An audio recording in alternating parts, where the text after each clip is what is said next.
Hello दोस्तों, कैसे हैं आप सब। लाइब्रेरी साइंस ट्यूटोरियल में आपका स्वागत है। मैं हूं करिश्मा।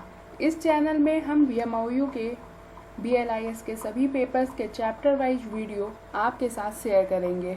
यह video BLIS paper 1 library and society पुस्तकालय एवं समाज के प्रथम चैप्टर का है, BLIS 01। जैसा कि बीएमओयू में BLIS हिंदी मीडियम से है, इसलिए मैंने ये वीडियो हिंदी मीडियम से ही बनाया है। जिन विद्यार्थियों को इंग्लिश में मटेरियल चाहिए वो मुझे मैसेज कर सकते हैं। वैसे इंग्लिश मीडियम वाले भी इस वीडियो को देख सकते हैं, उन्हें भी दिक्कत नहीं होगी। मेरी कोशिश यही रहेगी कि विद्यार्थियों की ज़्यादा से ज़्यादा मदद हो। जिसके पास BLIS की बुक्स भी नहीं हो वो भी इस वीडियो को देखकर अपनी पढ़ाई कंटिन्यू कर सकता है। यह वीडियो बीएमओयू के बुक्स के अकॉर्डिंग है। तो यहाँ हम चैप्टर 1 की बात करने जा रहे हैं, जिसका नाम है पुस्तकालय का उद्भव, विकास, आधुनिक समाज में पुस्तकालय की भूमिका,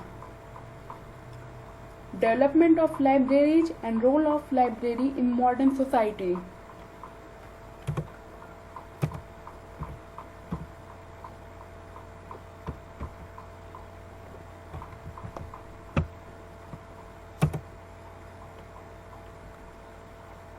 इंट्रोडक्शन। देखो, अब हम जब पुस्तकालय की बात कर रहे हैं तो इसका अर्थ समझ लेते हैं। पुस्तकालय, इसे अगर संधि विच्छेद करते हैं तो पुस्तक शब्द दो शब्दों से मिलकर बना है। एक पुस्तक प्लस आलय। आलय घर, आलय पुस्तक का मतलब तो सबको ही जानते हैं, किताब, बुक्स, पुस्तकें। आलय का मतलब होता है घर, स्थान। तो अगर दोनों को मिला दिया जाए तो इसका मतलब हुआ जहाँ पुस्तकें रखी जाती है उसे पुस्तकालय कहते हैं, जिसका अर्थ है पुस्तक रखने का स्थान। पहला पॉइंट आता है विषय प्रवेश में आपका, पुस्तकालय एक सामाजिक संस्था है। पुस्तकालय एक सामाजिक संस्था है, एक समाज की संस्था है, एक सोशल इंस्टीट्यूशन है। ये एक समाज के लिए है।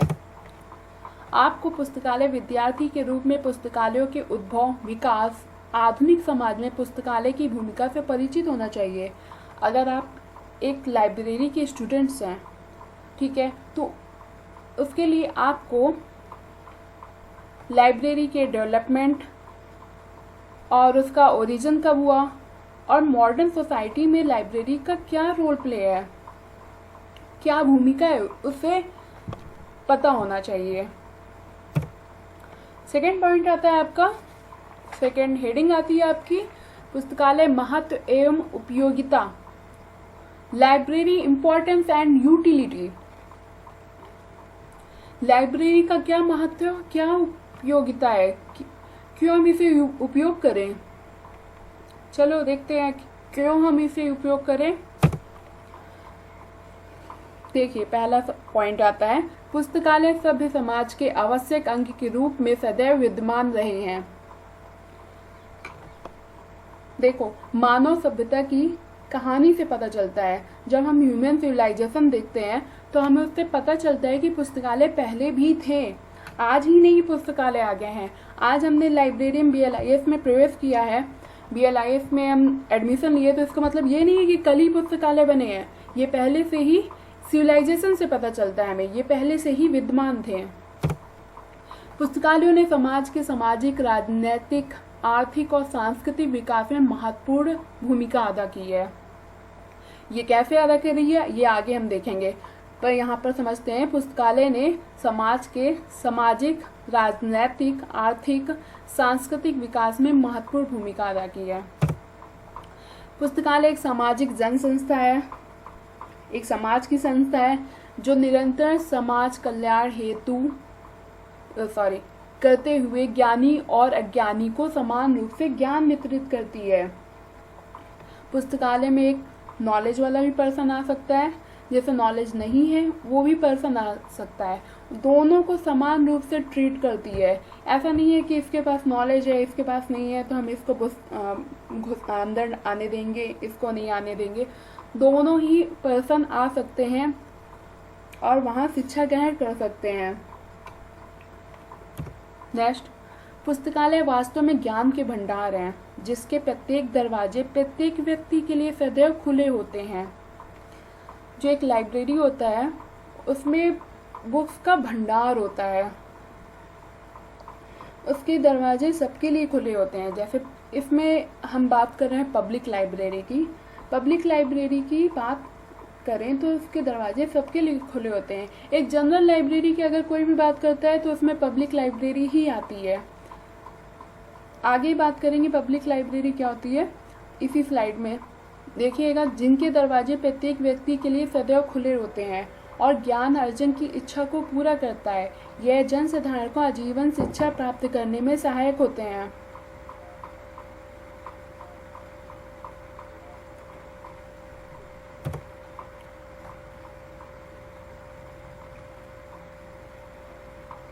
अब आगे बात करते हैं पुस्तकालय महत्व एवं उपयोगिता की।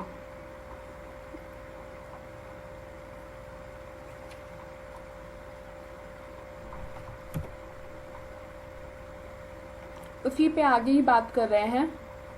प्रत्येक व्यक्ति विद्यालय, महाविद्यालय, विश्वविद्यालय में शिक्षा प्राप्त नहीं कर सकता है।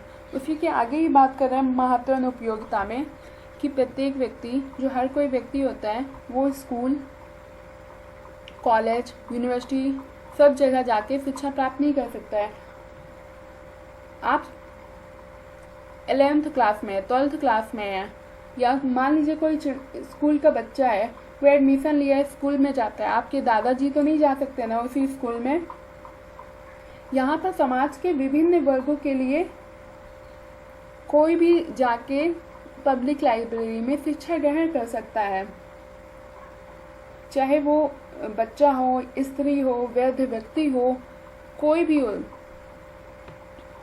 उसके दरवाजे सबके लिए खुले रहते हैं, समान रूप से खुले रहते हैं। पुस्तकालय के द्वारा जन साधारण को अपने खाली समय का सदुपयोग एवं स्वस्थ मनोरंजन प्राप्त हो सकता है। कोई भी व्यक्ति जिसे अपना टाइम यूटिलाइज करना है, इंटरटेनमेंट करना है, तो वो भी पुस्तकालय में जा सकता है। आजकल मॉडर्न लाइब्रेरी में इंटरटेनमेंट भी होता है।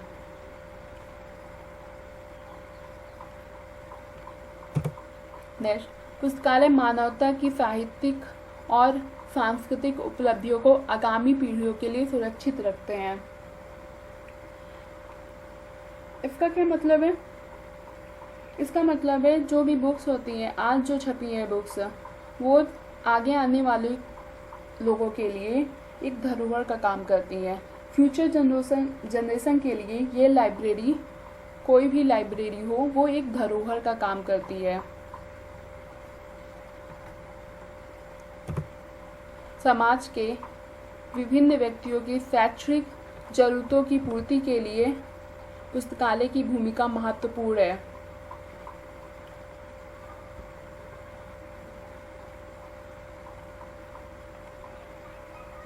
कोई भी व्यक्ति अपनी शिक्षा पुस्तकालय के माध्यम से भी कंप्लीट कर सकता है। समाज के विभिन्न व्यक्तियों की, कोई भी व्यक्ति, विभिन्न मतलब कई व्यक्ति जिन्हें शैक्षिक जरूरतों की पूर्ति करना है, वो पुस्तकालय में जा सकते हैं। अब बात करते हैं पुस्तकालय का उद्भव और विकास। ये तीसरा पॉइंट है आपकी किताब का। पुस्तकालय का उद्भव कब हुआ? मैंने अभी अभी आपको बताया है, सिविलाइजेशन से हमें पता चलता है, जब मानव के सभ्यता का विकास हुआ था तभी से हमें पता चलता है कि पुस्तकालय किसी न किसी रूप में पाए जाते थे। हाँ, ये देखिए, पुस्तकालय मानव सभ्यता के विकास के आरंभ से ही किसी न किसी रूप में पाए जाते थे, पर पहले इनको ग्रंथों के भंडार गृह के रूप में मान्यता प्राप्त थी। इसका कार्य बुक्स को सुरक्षित करना था। यहाँ क्या मतलब है? यहाँ मतलब है भंडार गृह। एक आपने देखा होगा हमारे यहाँ पूजा पाठ की अलमारियों में किताबें रखी होती हैं जो लाल कपड़े से ढकी होती हैं, उनको कोई छू नहीं सकता है। फिर कभी कभी वो खोली जाती हैं, निकाली जाती है, साफ़ की जाती हैं, फिर रख दी जाती हैं। उसी तरह पहले के टाइम पे भी बुक्स का ऐसे ही यूज करते थे, यूज नहीं करते थे सॉरी। उन्हें सिर्फ देखने के लिए होता था, स्टोर करने के लिए होता था, रिजर्व करने के लिए ही होता था, एक स्टोर हाउस के रूप में माना जाता था। ऐसा समझिए कि आज के डेट में एक आर्काइव्स होता है, एक अभिलेखागार होता है। उस टाइम पुस्तकालय भी एक आर्काइव्स हुआ करता था।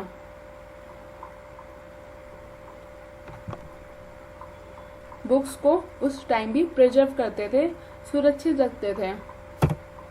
अब पुस्तकालय में रखी पाठ्य सामग्री के उपयोग पर बल दिया जाने लगा है। ये पहला पॉइंट आपका कहता है, उस समय की लाइब्रेरी की बात करता है। एंशिएंट अब सेकेंड पॉइंट आपका मॉडर्न लाइब्रेरी की बात करता है।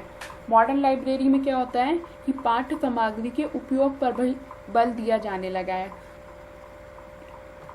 अब लाइब्रेरी और लाइब्रेरी सर्विस दोनों चेंज हो गई हैं।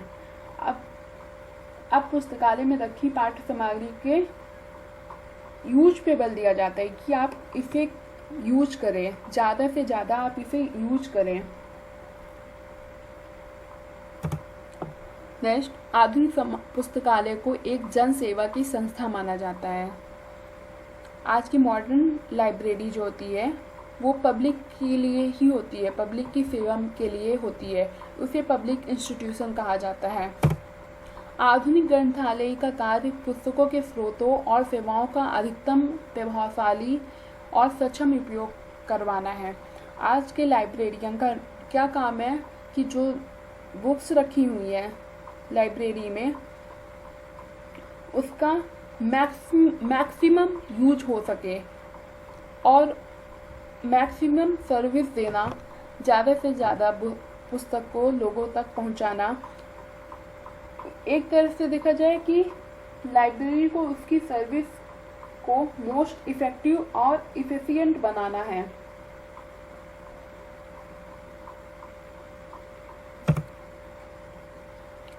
आधुनिक पुस्तकालय की अवधारणा, कॉन्सेप्ट ऑफ मॉडर्न लाइब्रेरी। यहाँ आधुनिक वर्ड क्यों लगा है? देखो, परंपरागत पुस्तकालय में क्या होता था कि पुस्तकालय एक स्टोर हाउस के रूप में काम करती थी। आधुनिक पुस्तकालय में क्या होता है कि उसका मैक्सिमम यूटिलाइज करना, मैक्सिमम यूज करना होता है। पॉइंट एक, आधुनिक पुस्तकालय को सेवा संस्थान माना जाता है।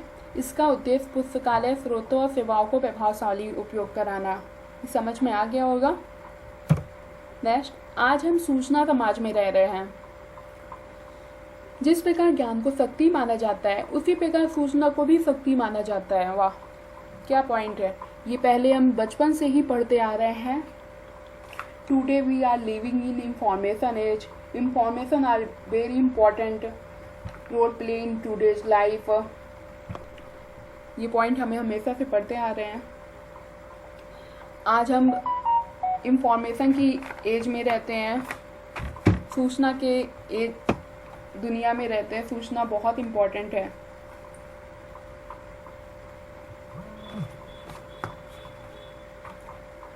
देखो, जिस प्रकार ज्ञान को शक्ति माना जाता है उसी प्रकार सूचना को भी शक्ति माना जाता है। जिस प्रकार नॉलेज को भी पावर माना जाता है उसी प्रकार आज इंफॉर्मेशन को भी पावर माना जाता है। जिसके पास इंफॉर्मेशन होती है उसके पास पावर होती है, क्योंकि वो इंफॉर्मेशन को कहीं ना कहीं यूज करेगा और उससे पावर जनरेट होगी।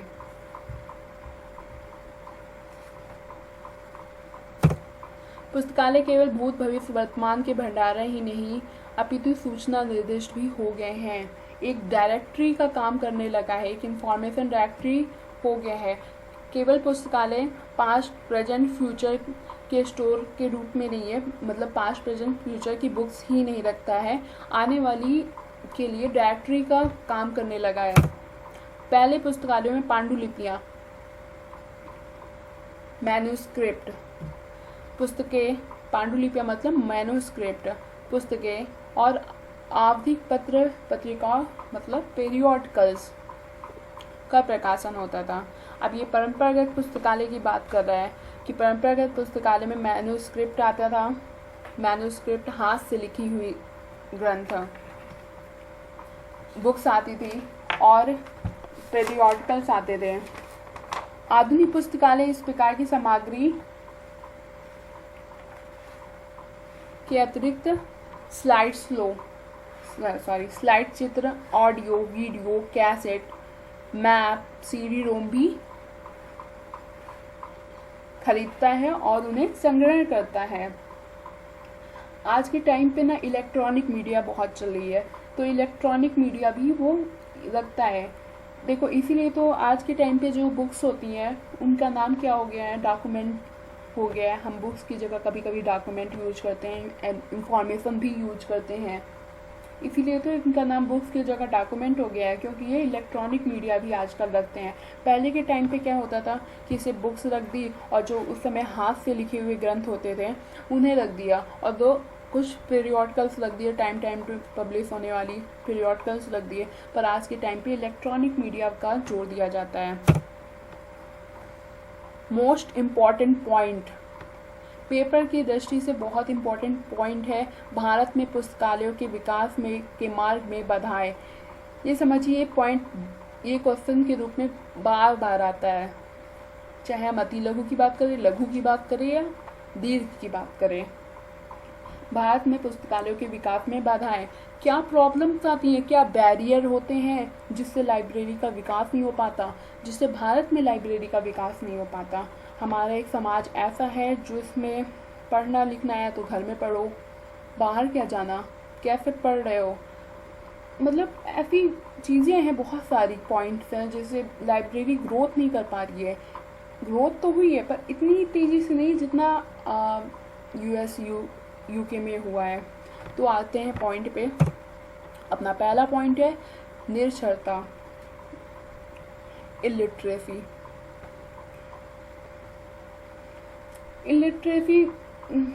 पता ही होगा, ना ही पुस्तकालय के बारे में लोगों को ज़्यादा पता होता है।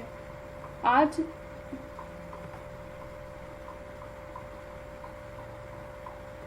जो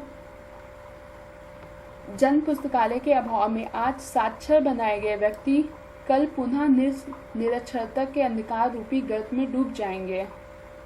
सही कह रहा है पॉइंट कि आज जो पब्लिक मतलब आप लिटरेट हो पर अगर लाइब्रेरी नहीं जाते हो, उसका यूज नहीं करते हो, आगे क्या अपडेट है उसे नहीं पढ़ते हो, तो आप कैसे लिटरेट हो।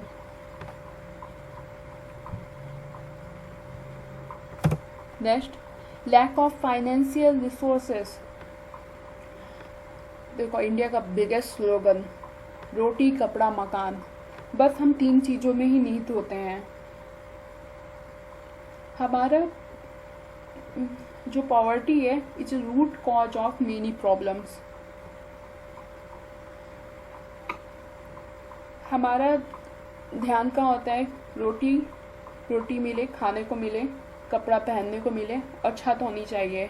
और हम क्या करेंगे इसके आगे, हमारा मेन मकसद यही होता है।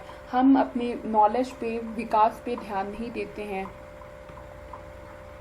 और धन के अभाव में पुस्तकालय सेवा स्थापित करना बहुत कठिन है।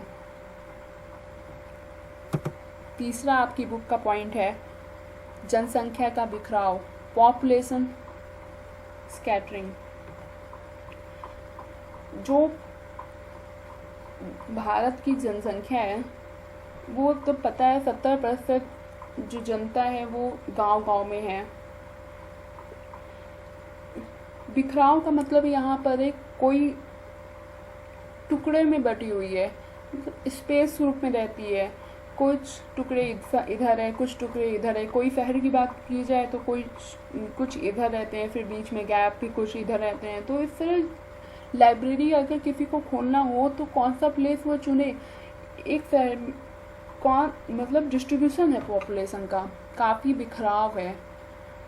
इससे लाइब्रेरी खोलने में दिक्कत होती है कि एक लाइब्रेरी इधर खोल दी पर दूर जो सुदूर क्षेत्र का है वो उस लाइब्रेरी में पहुंच नहीं पा रहा है, तो उसे दूसरी लाइब्रेरी खोलनी है उसी जगह पे। पहले ही हमारे पास लैक ऑफ फाइनेंशियल रिसोर्स है, तो हम ऐसे कैसे लाइब्रेरी कई जगह खोल सकते हैं? जनसंख्या का बिखराव है, लिखने पढ़ने की रूढ़िवादी विधि है, conservative style of reading writing है। इस वजह से भी डेवलपमेंट नहीं हो पाया लाइब्रेरी का। स्त्रियों की सामाजिक स्थिति, सोशल स्टेटस ऑफ वुमेन, जो वुमेन का स्टेटस है वो हमारे यहाँ काफ़ी लो है। आप समझिए, अगर 50% वुमेन है, स्त्रियां हैं, और उन्हें पढ़ने लिखने नहीं दिया जाए, तो फिर 50% तो आधी जनता तो इंडिया की बिना पढ़ी ही रह जाएगी। उन्हें अगर घर की चार दीवारी में कैद कर लिया जाए, लिखने पढ़ने की आवश्यकता नहीं हो, तो ऐसी स्थिति में लगभग आधी जनता के लिए ग्रंथों और पुस्तकालयों की कोई आवश्यकता नहीं है। तो ऐसे में स्त्रियों की सामाजिक स्थिति की वजह से भी पुस्तकालय का विकास नहीं हो पाया है। वो पुस्तकालय में नहीं जा पाएंगी, पुस्तकालय चल नहीं पाएगा, तो पुस्तकालय का ग्रोथ कैसे होगा? लैक ऑफ इंस्पिरेशन, हमारे पास इंस्पिरेशन अभिप्रेरणा का भी अभाव है। बहुत कम लोग रुचि रखते हैं लाइब्रेरी में जाने के लिए। बहुत कम लोग को पता भी होता है कि हमारे शहर में लाइब्रेरी भी है, हमारे डिस्ट्रिक्ट में कौन सी लाइब्रेरी है, शहर में कहाँ कहाँ लाइब्रेरी हैं, पता ही नहीं होता है। इंस्पिरेशन ही नहीं मिलता है किसी से कि जाओ बेटा वहाँ पर पढ़ लो, जाओ बेटा ये कर लो, वो वहाँ पर नॉवेल्स पढ़ो, वहाँ पर अच्छी अच्छी बुक्स मिलेंगी, अपना ग्रोथ करो माइंड का। सार्वजनिक पुस्तकालय अधिनियम का अभाव एवं सरकारी पहल, ये मेन पॉइंट है। इसे देखिए, lack of library legislation and government initiative. हमारे यहाँ क्या है कि सरकार इतना पहल नहीं करती है। कई फॉर्मल एक्टिविटी करनी पड़ती है कि एक लाइब्रेरी को खोलना है। पहले सरकार, यहाँ राज्य सरकार और केंद्र सरकार दोनों की बात है। राज्य सरकार इस क्षेत्र में किसी भी प्रकार की पहल के प्रति उत्सुक नहीं है। स्वतंत्रता जब हमें मिली थी उसके 50 वर्ष के बाद भी कुछ ही राज्यों में सार्वजनिक पुस्तकालय अधिनियम पारित हुआ है। सार्वजनिक पुस्तकालय अधिनियम क्या होता है, आगे चैप्टर में चर्चा करेंगे। इसका भी एक चैप्टर है, इसका भी एक फुल वीडियो बनेगा। तो ये आपके 7 पॉइंट हैं, इन्हें पढ़िएगा, अच्छे से पढ़िए। पहला, illiteracy, lack of financial resource, population scattering, जनसंख्या का बिखराव, conservative style of reading and writing, social status of women, lack of inspiration, lack of library legislation and government initiative, government की पहल। देखो अब क्या हो रहा है, थोड़ा थोड़ा स्थितियाँ बदल रही हैं, स्थितियाँ थोड़ा सा बदली, थोड़ा सा सुधार हुआ है। हालांकि ये सुधार बहुत धीमी गति से है, फिर भी थोड़ा बहुत सुधार देखा जाता है। भारत जैसे कि एक निर्धन देश है, ठीक है, तो फिर भी भारत में जन पुस्तकालयों के लिए धन प्रदान करने वाले व्यक्तियों का अभाव है। जैसे सरकार लाइब्रेरी के लिए धन देती है, पैसे देती है, वैसे ही कुछ लोग चैरिटी भी दे देते हैं कि हमने इतनी बुक्स पढ़ी हैं, हमारे पास इतना पैसा है, तो आप अपनी लाइब्रेरी में ये बुक्स हमारी कलेक्ट कर लीजिए, ले लीजिए। आप कुछ चैरिटी भी करते हैं। एक चैरिटी के नाम पे अगर बात की जाए तो संयुक्त राज्य अमेरिका में इस दृष्टि से एंड्रयू कार्नेगी का नाम सर्वप्रथम आता है। एंड्रयू कार्नेगी, इन्होंने अपनी आधी से ज़्यादा संपत्ति लाइब्रेरी को दे दी थी, यूएसए और कनाडा की लाइब्रेरी को दे दी थी। तो ऐसे व्यक्ति की हमारे यहाँ ज़रूरत है, ऐसे भी व्यक्ति हो जिससे भारत का भला हो, भारत में भी जन पुस्तकालयों के लिए धन प्रदान करने वाले व्यक्तियों में बढ़े। आगे बात करते हैं पुस्तकालयों के प्रकार, टाइप्स ऑफ लाइब्रेरीज। ये भी बहुत इंपॉर्टेंट क्वेश्चन है एग्ज़ाम की दृष्टि से, ये बार बार पूछते जाने वाले क्वेश्चन है। आपका पहला चैप्टर ही बहुत इम्पॉर्टेंट है, इसमें कोई ना कोई क्वेश्चन आपके एग्ज़ाम में ज़रूर दिखेगा। और यहाँ पर अगर आप मेरे साथ तैयारी करेंगे तो मैं आपको बताती रहूँगी कौन सा क्वेश्चन आएगा, कौन सा क्वेश्चन कम इम्पॉर्टेंट है, इसे कम पढ़िए या बाद में पढ़िए। इसलिए वीडियो बार बार देखिए, ज़रूर से देखिए। एकेडमिक लाइब्रेरी, पहला है एकेडमिक लाइब्रेरी। मैंने पहला पॉइंट एकेडमिक लाइब्रेरी इसलिए रखा है क्योंकि सब लोग इससे परिचित हैं। एकेडमिक लाइब्रेरी सब एकेडमिक से ही पढ़ के आए हैं, एकेडमिक में ही इनरोल किया है आपने DLIS के लिए। तो एकेडमिक लाइब्रेरी कितने प्रकार की होती है, सीधा सीधा यही क्वेश्चन पूछ लेता है एग्जाम में। तो एकेडमिक लाइब्रेरी में 3 प्रकार की होती है। पहला school library, college library, university library. School library, college library, university library.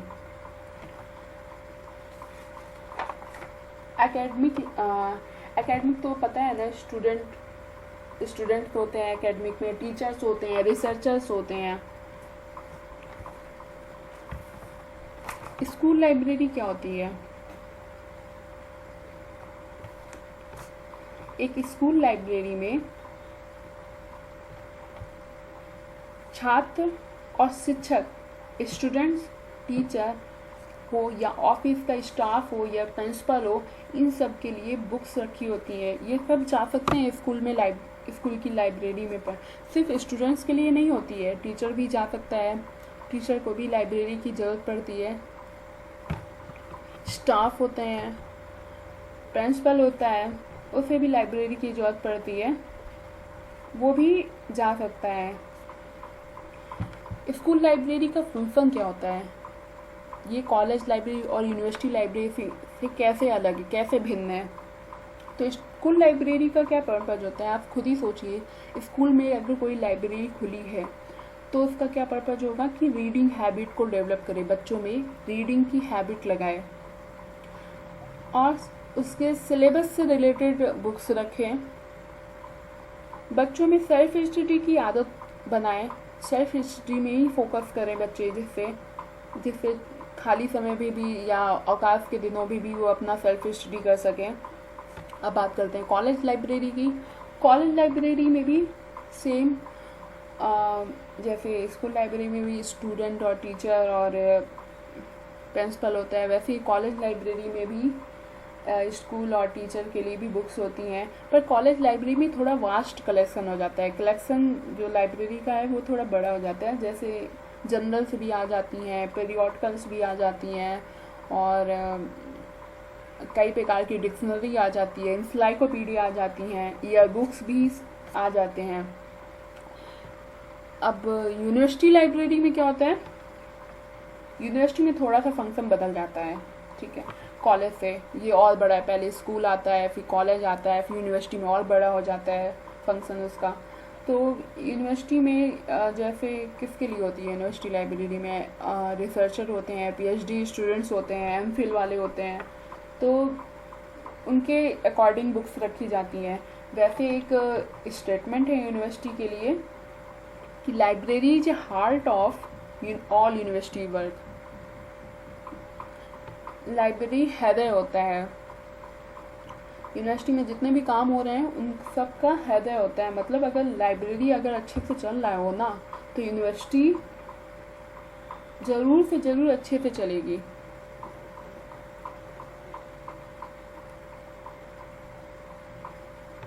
ठीक है, next public library. Public library जन पुस्तकालय। पब्लिक लाइब्रेरी क्या होती है? सीधा सा सिंपल सा स्टेटमेंट या सुनिए आप पब्लिक लाइब्रेरी का। वह पुस्तकालय जो जनता द्वारा संचालित और जनता के लिए उपलब्ध हो, ठीक है, वह पुस्तकालय जो जनता द्वारा संचालित और जनता के लिए उपलब्ध हो, इसे सार्वजनिक पुस्तकालय या पब्लिक लाइब्रेरी कहते हैं। मतलब जनता के लिए हो और जनता द्वारा ही संचालित हो, जनता द्वारा ही किया गया हो। पब्लिक लाइब्रेरी में 3 रोल प्ले होते हैं। एजुकेशन भी होता है, इंफॉर्मेशन भी दी जाती है और इंटरटेनमेंट भी किया जाता है। इंटरटेनमेंट भी मतलब इंटरटेनमेंट का यहाँ मतलब कल्चर एक्टिविटीज़ हो गई, कुछ ऐसे काम हो रहे हैं या कोई महान नेता की जयंती है, उसे भी ऑर्गेनाइज किया जाता है। अब पब्लिक लाइब्रेरी तो आपका मतलब समझ में आ गया ये क्या क्या होता है। अब पब्लिक लाइब्रेरी कैसी होती है, कितने प्रकार की होती है। जैसे आप एग्जाम्पल के तौर पे देखें तो जो एक नेशनल लाइब्रेरी होती है वो भी एक पब्लिक लाइब्रेरी का पार्ट है। नेशनल लाइब्रेरी क्या होती है, उस नेशन को रिप्रेजेंट करती है जिसकी वो है। जैसे एक राष्ट्रीय लाइब्रेरी जो होती है उसी को रिप्रेजेंट करती है कि इंटरनेशनल फोरम में। और राष्ट्रीय पुस्तकालय जो होता है, नेशनल लाइब्रेरी जो होती है, वो देश की लार्जेस्ट लाइब्रेरी होती है, सबसे बड़ी, राष्ट्र का विशालतम पुस्तकालय होता है। राष्ट्रीय पुस्तकालय तंत्र के शीर्ष पर स्थित होता है। किसी देश का राष्ट्रीय पुस्तकालय उस देश में उत्पादित समस्त पुस्तकों को, यानी कि समस्त जितने भी कलेक्शन होते हैं वो फ्यूचर के लिए सेफ रखता है, संग्रहित करता है। हमारे यहाँ की जो नेशनल लाइब्रेरी है वो कोलकाता में है, लार्जेस्ट लाइब्रेरी ऑफ इंडिया, जो ministry of culture, government of India द्वारा संचालित की जाती है। नेशनल लाइब्रेरी ही पब्लिक लाइब्रेरी का पार्ट है, जो स्टोरेज का काम करता है, स्टोर करता है। और एग्जाम्पल की बात की जाए तो panchayat library, block library, urban library, शहरी लाइब्रेरी, ग्रामीण लाइब्रेरी, रूरल लाइब्रेरी, ये सब पब्लिक लाइब्रेरी के पार्ट हैं।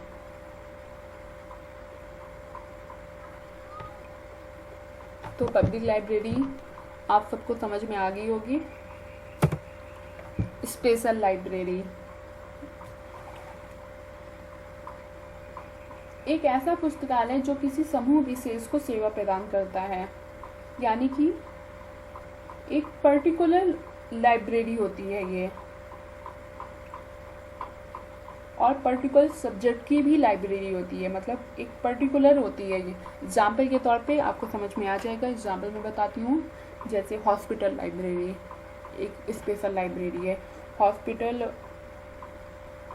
हॉस्पिटल की ही होती है सिर्फ, और कोई कंटेंट नहीं होता है, सिर्फ हॉस्पिटल के ही कंटेंट होता है उसमें। इंडस्ट्रियल लाइब्रेरी उद्योग की होती है, उद्योग कॉमर्स से रिलेटेड कंटेंट होता है, उसमें हॉस्पिटल का कंटेंट नहीं आ जाएगा, ठीक है। जेल लाइब्रेरी, कृषि लाइब्रेरी किसी खास के लिए होती है, जैसे कृषि लाइब्रेरी है, कृषक का एग्रीकल्चर से रिलेटेड उसमें कंटेंट बुक्स होती हैं, तो एक पर्टिकुलर बंदा ही उस लाइब्रेरी में जाएगा, उस लाइब्रेरी की बुक्स को पढ़ेगा। स्पेशल लाइब्रेरी नाम से ही पता चल रहा है स्पेशल होती है, अलग लोग के लिए होती है। दूसरा जैसे जेल का या हॉस्पिटल का जाके कृषि में नहीं पढ़ेगा, कृषि का जाके हॉस्पिटल में नहीं पढ़ेगा, एक अलग लोगों के लिए होती है, अपने अपने फील्ड की होती है। तो मुझे लगता है इतना काफ़ी है, इतना समझ में आ गया होगा स्पेशल लाइब्रेरी क्या होती है। पुस्तकालय के कार्य और आधुनिक समाज में उनकी भूमिका, function of libraries and their role in modern society, conservation of literary and intellectual achievement। ये हमने पीछे पढ़ा है कि पुस्तकालय का क्या करता है कि उसे साहित्यिक और बौद्धिक जितनी भी उपलब्धियां होती हैं किसी भी राष्ट्र की, किसी भी देश की, अपने अपने देश की, उसे संरक्षण करता है, उसे धरोहर के रूप में रखता है आगे आने वाली पीढ़ी के लिए। औपचारिक अनौपचारिक शिक्षा में भूमिका, role in formal and informal education. अच्छा, ये फॉर्मल एंड इनफॉर्मल एजुकेशन क्या होता है? औपचारिक अनौपचारिक शिक्षा क्या होती है? देखो, पहले हम बात करते हैं औपचारिक शिक्षा की। वह शिक्षा जो किसी व्यक्ति द्वारा या शिक्षकों के माध्यम से किसी शिक्षण संस्थान से प्राप्त की जाती है। ठीक है, मतलब हमें कोई अगर टीचर है, हमें शिक्षा दे रहा है, ठीक है, हम स्टूडेंट्स हैं, स्कूल जाते हैं, टीचर ने हमें पढ़ाया, वो हमें शिक्षा दे रहा है, हमने उसे पैसे दिए, एक फॉर्मल तरीका हो गया। ठीक है, और इनफॉर्मल तरीका, इनफॉर्मल एजुकेशन में क्या होता है? जो एक टीचर के माध्यम से नहीं या कोई इंस्टीट्यूट के माध्यम से नहीं, किसी और पब्लिक या सार्वजनिक माध्यम से दी जाती है, जिसमें एक फॉर्मल तरीका नहीं होता है कि एक गया बंदा एक शिक्षा ले रहा है, एक दे रहा है, ऐसा नहीं होता है। और कोई इसके अलावा जो तरीका होता है वो इनफॉर्मल एजुकेशन में आ जाता है। तो लाइब्रेरी में दोनों मिलते हैं, फॉर्मल भी और इनफॉर्मल एजुकेशन भी। Complete development of individual.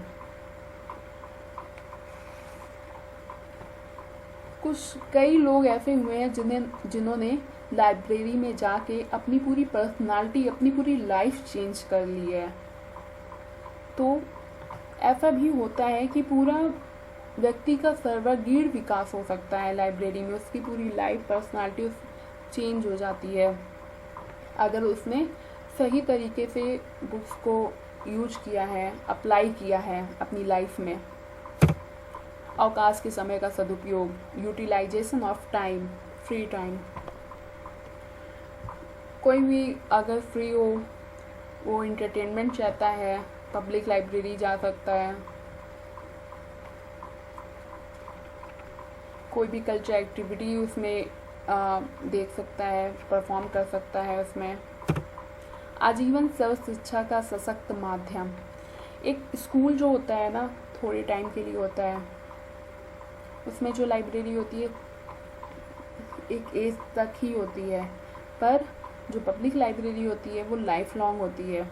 Public library में आप एजुकेशन हमेशा कभी भी अपनी ज़िंदगी भर उम्र भर गहर कर सकते हैं। तो ये एक आजीवन स्वशिक्षा सशक्त माध्यम है। सामाजिक परिवर्तन, सोशल चेंजेस। अगर एक बात बताइए, अगर हमारा बौद्धिक विकास होता है तो हम में चेंज आएगा, हम सोसाइटी को चेंज करने की कोशिश करेंगे। सबसे पहले अपने को ही चेंज करेंगे ना, फिर सोसाइटी को चेंज करेंगे। तो इसी तरह सोशल चेंजेस भी लाइब्रेरी के थ्रू होता है। ये देखिए, इस चैप्टर से वीमोयू एग्जाम में आए महत्वपूर्ण question, important question from this chapter. इन्हें आप देख सकते हैं किस टाइप के क्वेश्चन आते हैं एग्जाम में। सीधा सिंपल सा क्वेश्चन आ जाता है, जो मैंने पढ़ाया। Right any two barrier in development of library, बाधाएं पूछा।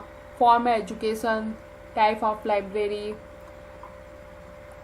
नेशनल लाइब्रेरी पूछ ली आती लघु में, एक 2 3 लाइन के क्वेश्चन है, आंसर इनका देना है 2 3 लाइन में। लघु 3, discuss various types of library in modern society. Barriers लघु 3 में भी पूछ लिया, दीर्घ है, लॉन्ग देखिए। होप सो आपको ये वीडियो समझ में आई होगी। मेरे थ्रू अगर आप पढ़ेंगे तो बिना बुक्स के भी आगे पढ़ सकते हैं। दोस्तों, अगर ये वीडियो आपको पसंद आई हो तो लाइक ज़रूर करें और आगे इससे रिलेटेड वीडियो देखने के लिए सब्सक्राइब करें। विश्वास मानिए दोस्तों, लाइब्रेरी साइंस में एक अच्छा कैरियर बनाने के लिए मेरे साथ जुड़े रहें और वीडियो लास्ट तक ज़रूर देखें। फिर मिलते हैं नेक्स्ट वीडियो के साथ। Thanks for watching. लाइक करें, सब्सक्राइब करें।